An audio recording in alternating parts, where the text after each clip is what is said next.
마리아 발도로타의 하느님이시오 사람이신 그리스도의 시 제14장 영원한 동정녀는 한 가지 생각밖에 없었다. 그것은 마음을 하느님께로 보내는 것이었다. 예수께서 말씀하신다. 대사제가 이렇게 말하였었다. 내 앞에서 걸어라. 그리고 완전하여라. 대사제는 완전한 것으로는 오직 하느님께만 뒤지는 여자에게 말하고 있는 줄을 몰랐었다. 그러나 그는 하느님을 대신하여 말하였고 그 이유로 그가 주는 명령은 신성한 것이었다. 항상 신성한 것이었지만 특히 지혜가 가득한 그 여자에게 그러하였다. 마리아는 지혜가 미리 알려주고 맨 먼저 그에게 나타나게 할 만한 자격을 얻었었다. 그것은 그의 인생의 시초에서부터 그의 문 앞에서 감시하며 또 사랑을 위하여 배우기를 갈망하며 완전한 사랑을 얻고 지혜를 선생으로 모실 자격을 얻기 위하여 순결하고자 하였기 때문이다. 겸손하기 때문에 마리아는 자기가 나기 전부터 지혜를 차지하고 있다는 것과 지혜와의 그의 결합은 천국에서 뛰는 그의 심장에 숭고한 고동에 계속해 지나지 않는다는 것을 모르고 있었다. 마리아는 그것을 상상할 수가 없었다. 그리고 그의 마음의 고요 속에서 하느님께서 그에게 숭고한 말씀을 하실 때에는 그것이 교만에서 오는 것이라고 생각하고 하느님께로 죄 없는 마음을 들어올리며 이렇게 말씀드리는 것이었다. 주님, 당신의 여정을 불쌍히 여기십시오. 하고 아, 정말이지 참으로 지혜로운 여자, 영원한 동정녀, 인생의 시초에서부터 오직 한 가지 생각밖에 가지지 않았었다. 그것은 그의 인생의 시초에서부터 마음을 하느님께로 향하고 지극히 높으신 분의 앞에서 기도하면서 주님을 위하여 파수를 보며 그의 겸손히 믿게끔 암시를 주는 대로 자기 마음의 약함을 위하여 용서를 청하는 것이었는데 그가 이 다음에 십자가 밑에서 죽어가는 자기 아들과 동시에 하게 될 죄인들을 위하여 용서를 비는 일을 미리 하고 있다는 것을 모르고 있었다. 이 다음 위대하신 주께서 그것을 원하실 때 마리아가 지혜의 성령을 가득히 받게 되어 그때에는 자기의 숭고한 사명을 이해할 것이다. 지금 당장은 성전의 신성한 평화 속에서 그의 해화와 그의 정과 그의 추억들을 하느님께 점점 더 긴밀하게 매고 또 다시 매는 어린 계집아이에 지나지 않는다. 이것은 모든 사람을 위한 것이다. 그러나 작은 마리아야, 너를 위하여는 선생이 특별한 말을 할 것이 아무것도 없겠느냐. 내 앞에서 걸어라. 그리고 이 때문에 완전하게 되어라. 나는 거룩한 말을 약간 바꾸어서 내게 명령을 준다. 사랑에 완전하고 너그러움이 완전하고 고통에 완전하게 되어라. 한 번 더 어머니를 쳐다보아라.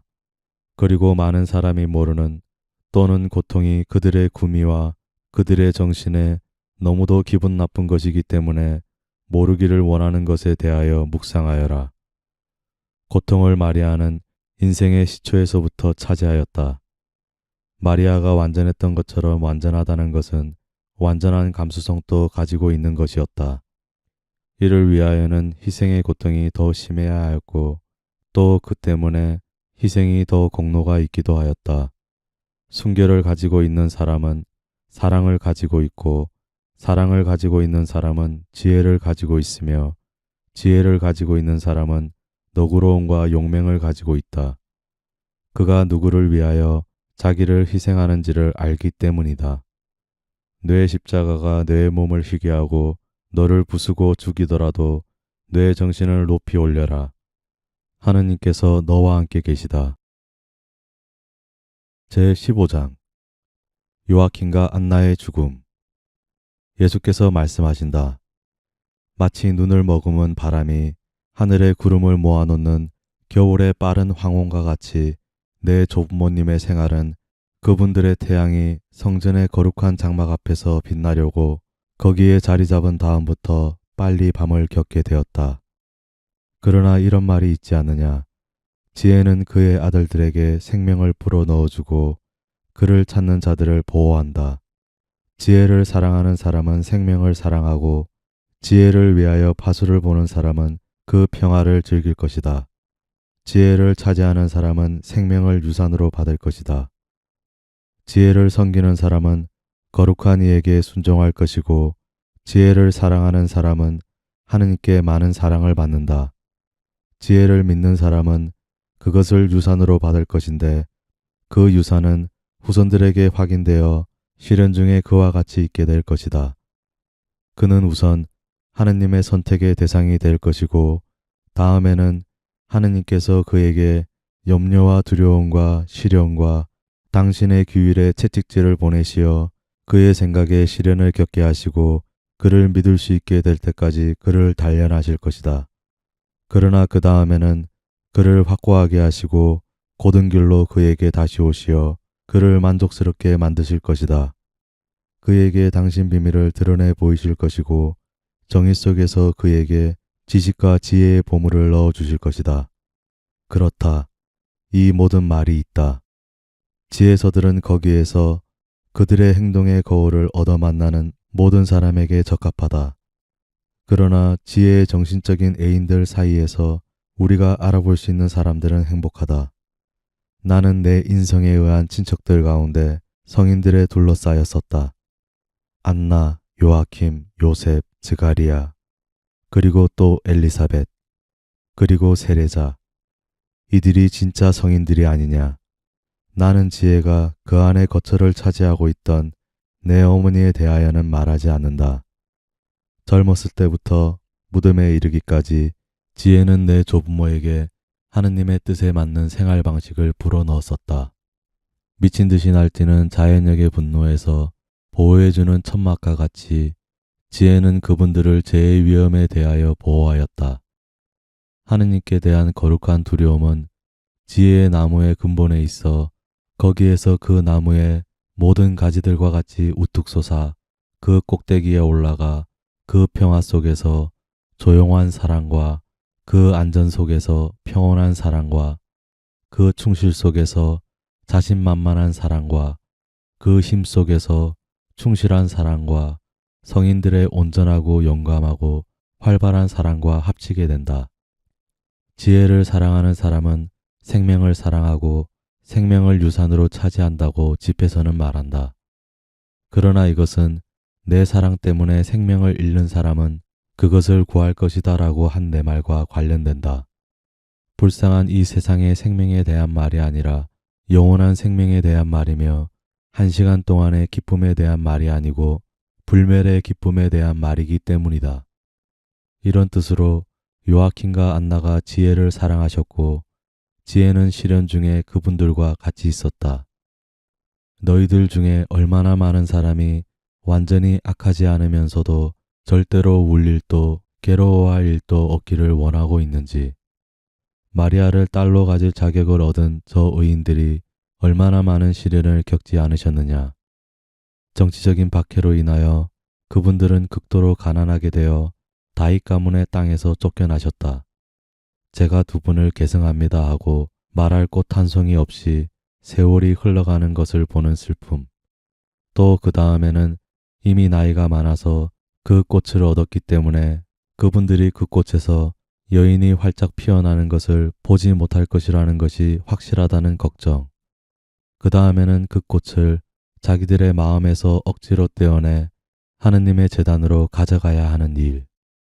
그리고 또 그분들이 그 귀여운 뱃비둘기의 노래와 그 작은 발걸음 소리와 자기들의 딸의 미소와 입맞춤 따위에 익숙해졌었는데 더 무거운 정적 속에서 살면서 그 추억과 더불어 하느님의 시간을 기다리는 것, 그리고 또 병, 기후불순에서 오는 재난, 권력자들의 오만 따위가 그분들의 조촐한 성공에 약한 작은 성을 치는 파성추의 타격이었다.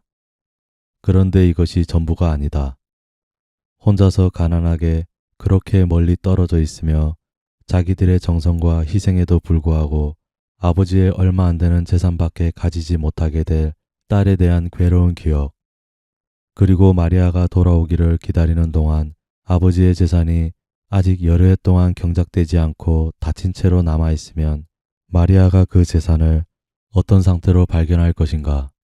걱정, 두려움, 시련, 그리고 유혹. 그런데 항상 하느님께 충실하고 또 충실하셨다. 가장 심한 유혹은 이런 것이었다. 끝나가는 자기들의 생애의 곁에 자기들의 딸이 있음으로 해서 받는 위안을 거부하지 말라는 것이었다. 그러나 자녀들은 부모에게 속해 있기 전에 먼저 하느님께 속해 있다. 그래서 어떤 자식이라도 내가 어머니께 말씀드린 것과 같은 말을 할 수가 있다. 제가 하늘에 계신 아버지의 이익을 돌보아야 한다는 것을 모르십니까? 하고 말이다. 그리고 어떤 어머니와 어떤 아버지도 어떤 태도를 취해야 할지를 알기 위하여는 성전에서 마리아와 요셉을, 요아킨과 안나를 나자렛의 그분들의 집에서 보아야 한다. 나자렛의 그분들의 집은 날마다 점점 더 비어가고 쓸쓸해져 갔다. 그러나 거기에서 약해지지 않고 오히려 끊임없이 더 커져가는 것이 오직 한 가지 있었으니 그것은 두 마음의 거룩함이었고 그분들의 결합의 거룩함이었다.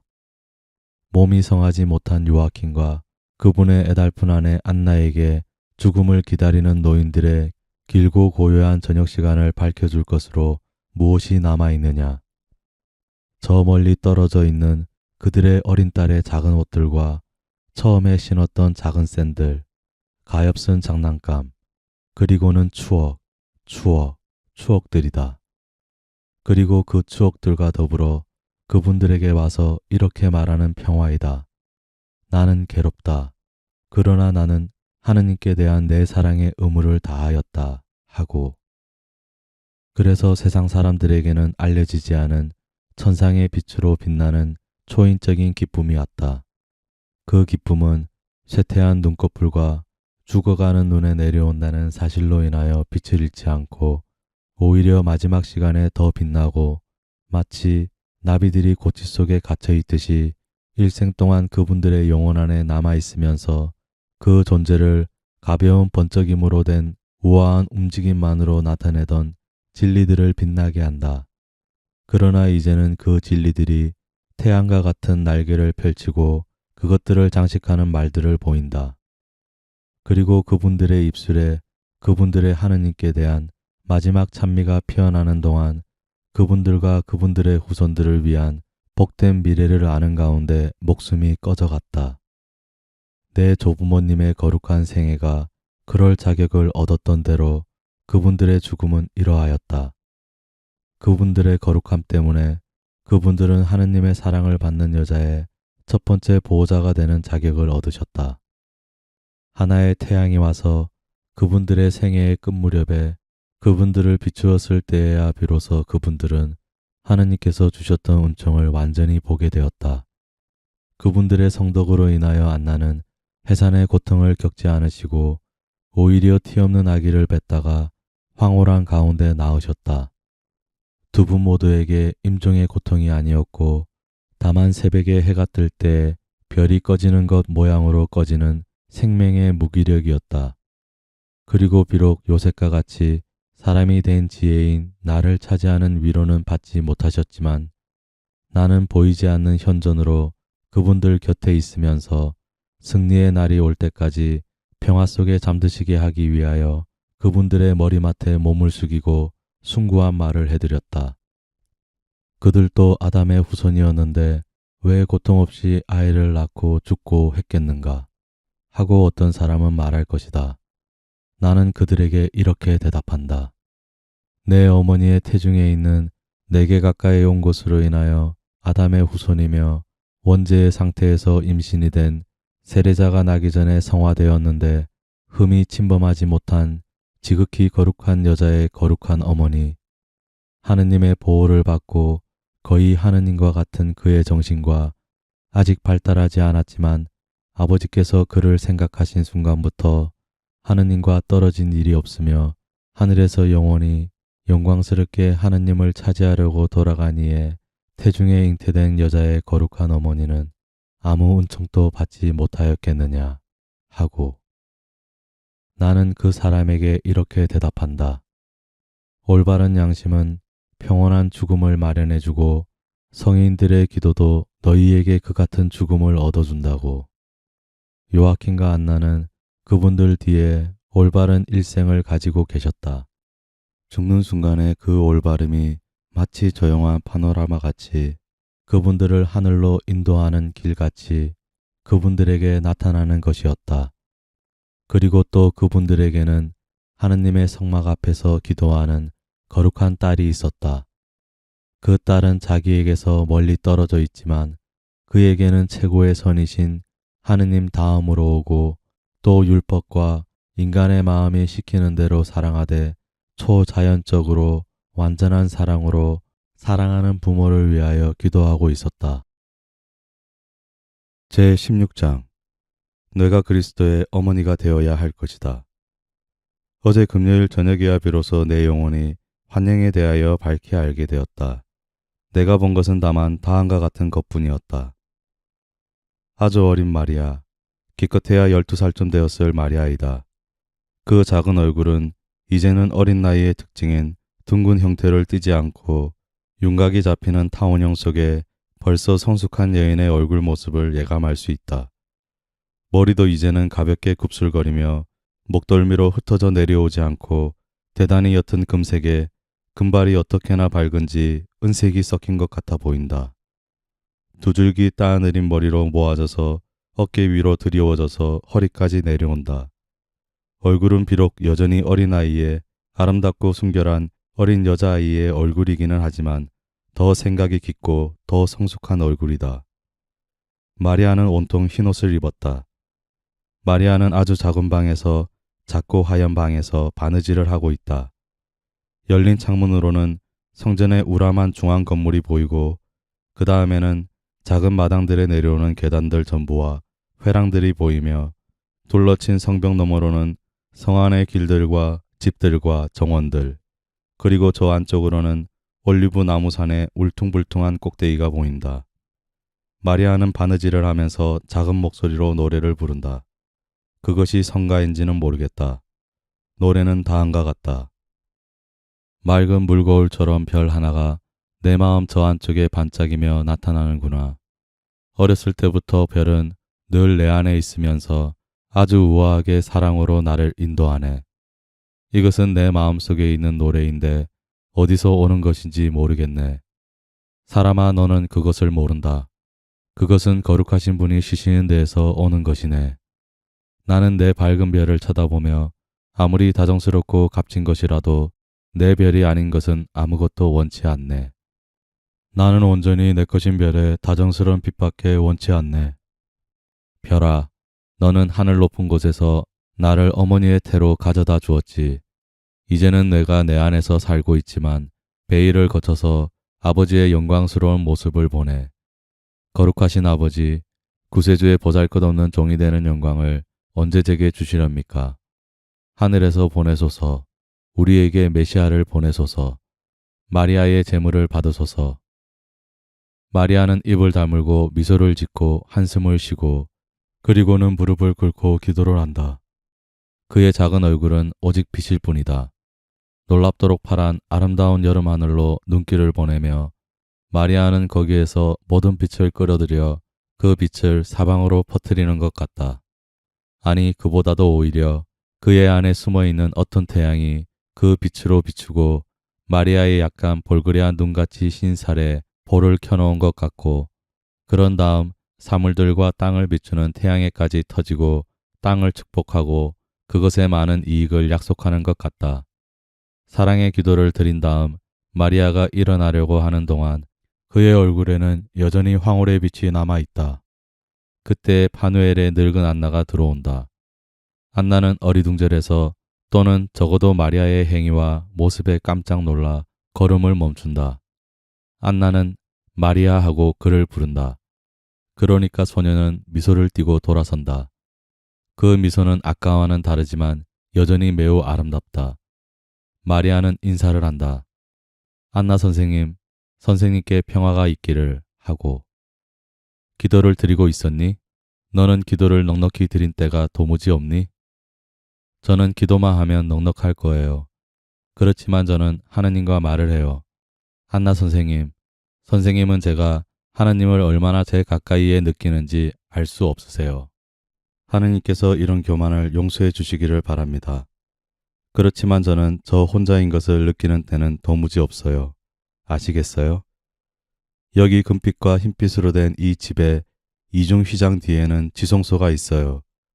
그리고 대사제의 눈이 아닌 어떤 눈도 주님의 영광이 쉬고 있는 속죄소에 절대로 시선을 멈출 수가 없어요. 그렇지만 저는 동정녀들과 레이파 신관들의 노래에 음파가 떨리게 하고 귀중한 향의 발산물을 퍼뜨리는 저 수놓은 이중의 휘장을 마치 그 두꺼운 천을 깨뚫고 증언을 볼 수 있게 하려는 것처럼 그것을 공경하는 제 영혼에 모든 경의를 가지고 바라볼 필요가 없습니다.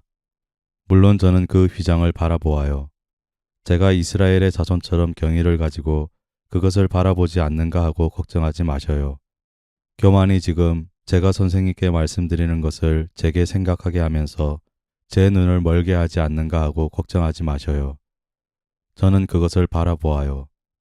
그리고 하느님의 짐을 더 겸손되이 모든 사람들 가운데에서 가장 가치 없는 여자라는 것을 확신하는 저보다 더 겸손되이 바라보는 하느님 백성의 보잘것없는 종이 없어요.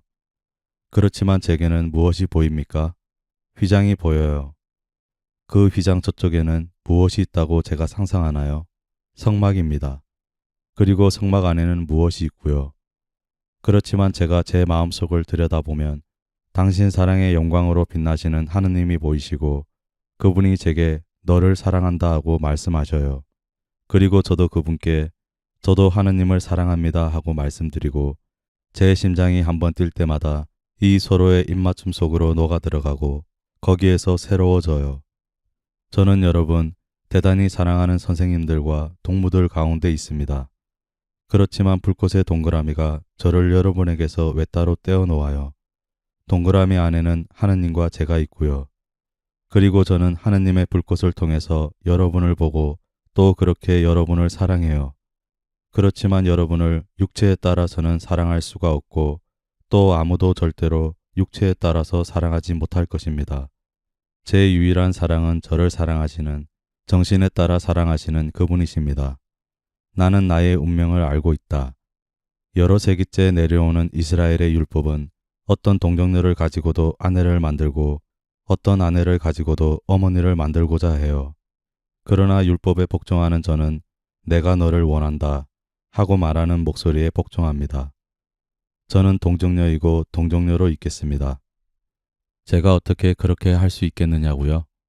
그 목소리, 제 곁에 있는 보이지 않는 현존이 제게 도움을 가져다 줄 것입니다. 그 현존이 그것을 원하니까요. 저는 걱정하지 않아요. 이제 저는 아버지도 어머니도 안 계셔요. 그리고 제가 가졌던 인간적인 것이 어떤 고통 중에 소멸하였는지를 알 분은 영원하신 분밖에 안 계십니다. 그것은 격렬한 고통, 격렬한 것 이상의 고통이었어요. 이제 제게는 하느님밖에 안 계셔요. 그래서 저는 하느님께 맹목적으로 순종해요. 그러나 목소리 하느님을 따르고자 하는 사람은 부모의 명령을 지나쳐 가야 한다고, 부모는 그들의 아이를 보호하는 담 주위로 순찰을 도는 애정 가득한 파수병이지만 그들의 아이를 자기들의 길로 해서 행복으로 인도하기를 원하며 무한한 기쁨으로 인도하는 다른 길들이 있다는 것을 모른다고 목소리가 제게 가르쳐 주기 때문에 저는 아버지 어머니의 뜻에 어긋나게 그렇게 했을 거예요. 저는 나의 사랑하는 사람, 나의 정배, 오너라 하고 말하는 목소리를 따르기 위해 옷과 겉옷을 버렸을 것입니다. 저는 모든 것을 포기했을 거예요. 제 눈물의 진주도 포기했을 것입니다. 불복종해야 하는 것 때문에 저는 울었을 터이니까요. 제 피의 홍옥도 포기했을 것입니다. 저를 부르는 목소리를 따르기 위해 죽음까지도 무릅썼을 터이니까요. 제 피의 홍옥들은 제 부모에게 아버지 어머니의 사랑보다 더 위대하고 한층 더 다정스러운 것이 있다고, 그것은 하느님의 목소리라고 말했을 것입니다. 그러나 지금은 그분의 뜻이 저를 효도의 의무에서 해방시켰어요. 하기는 부모님은 저를 붙잡아 두지 못하셨을 것입니다. 제 부모님은 의인들이셨고 하느님께서 제게 말씀하시는 것과 같이 그분들의 마음속에 말씀하셨어요. 제 부모님은 정의와 진리의 길을 따라가셨을 것입니다. 제가 부모님을 생각할 때면 그분들이 성도들 곁에서 쉬고 계시는 것을 보아요. 그래서 그분들에게 천국의 문을 열어주실 메시아의 강생을 제 희생으로 앞당기는 것입니다. 이 세상에서는 제가 서 있습니다. 아니 오히려 하느님께서 가엾은 당신의 여종에게 명령을 말씀해 주시면서 인도하십니다. 그리고 저는 그 명령들을 지키는 것이 제 행복이기 때문에 그것들을 지킵니다. 때가 오면 제 비밀을 남편에게 말하겠어요. 그러면 그 사람은 그것을 받아들일 것입니다. 하지만 마리아야, 그 사람을 설득시킬 어떤 말을 찾아내겠단 말이냐?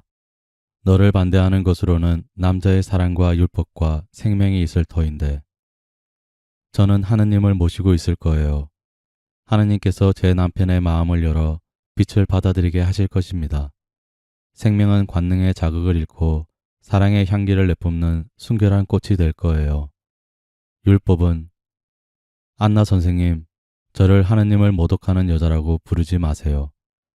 그렇지만 저는 율법이 변할 것이라고 생각해요. 율법이 하느님에게서 오는 것이면 누가 그것을 바꾸겠습니까?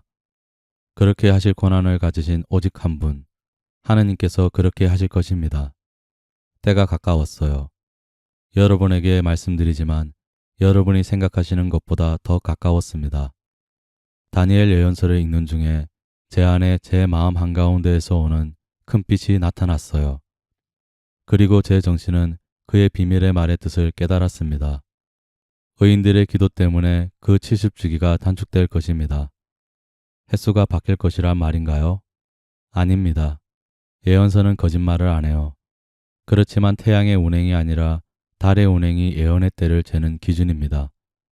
그렇기 때문에 한 동정녀의 아들이 우는 것을 들을 시간이 아주 가까이 왔다고 여러분에게 말씀드리는 것입니다. 아, 저를 사랑하고 제게 많은 말을 하는 그 빛이 하느님의 아들이고 그분의 백성의 메시아를 낳을 행복한 동정녀가 어디 있는지 내게 말해 주었으면 좋겠어요. 저는 맨발로 걸어서 온 땅을 돌아다닐 거예요.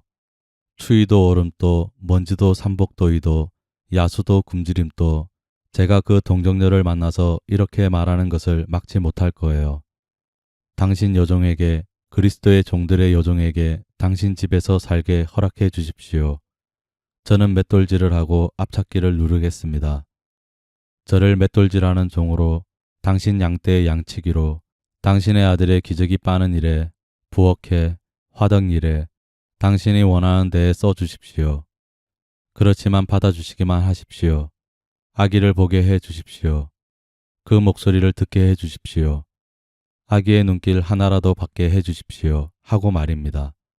그리고 만일 동정녀가 저를 받아주지 않으면 어린 메시아의 목소리를 듣고 그의 웃음소리가 메아리 지는 것을 듣기 위해 그 동정녀의 집 문전에서 거지 노릇을 하며 집도 없이 야영과 심한 더위를 겪으며 동냥과 조롱으로 살아갈 것입니다.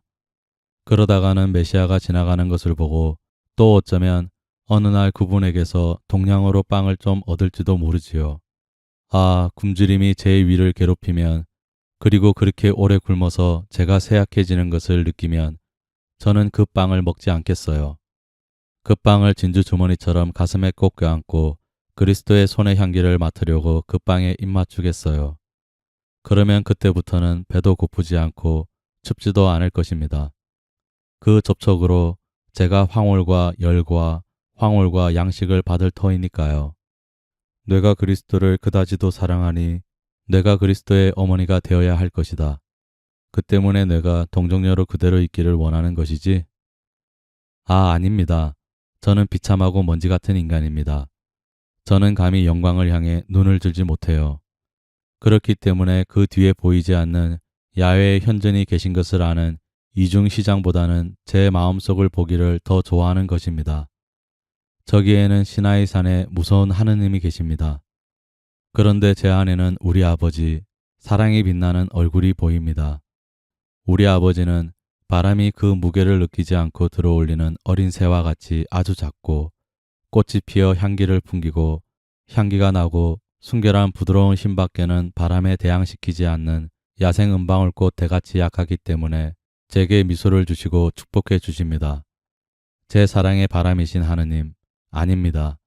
저는 그런 야심을 가지고 있지 않아요.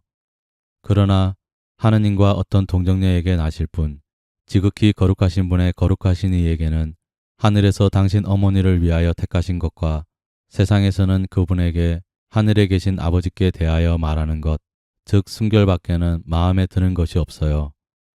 만일 율법이 이것을 묵상하고 그분들의 가르침의 모든 번세한 이론으로 율법을 과장하신 스승님들이 그분들의 정신을 더 높은 시야로 돌려 초자연적인 것에 몰두하시고 그분들의 연구에 최종 목적을 잊게 하는 인간적인 것과 유익한 것을 버리시면 그분들의 가르침의 방향을 특히 순결적으로 돌려 이스라엘의 왕이 올 때에 그것을 발견하도록 해야 할 것입니다. 평화를 사랑하는 이의 올리브 나무와 승리자의 종려나무와 더불어 백합을 퍼뜨리세요. 구세주는 우리를 구속하기 위하여 얼마나 많은 피를 흘려야 하겠습니까? 얼마나 많이요. 이사야가 고통의 사람에게서 본 수천 개의 상처에서는 초불구운 질그릇에서 나오는 물방울처럼 피가 비오듯 떨어질 것입니다.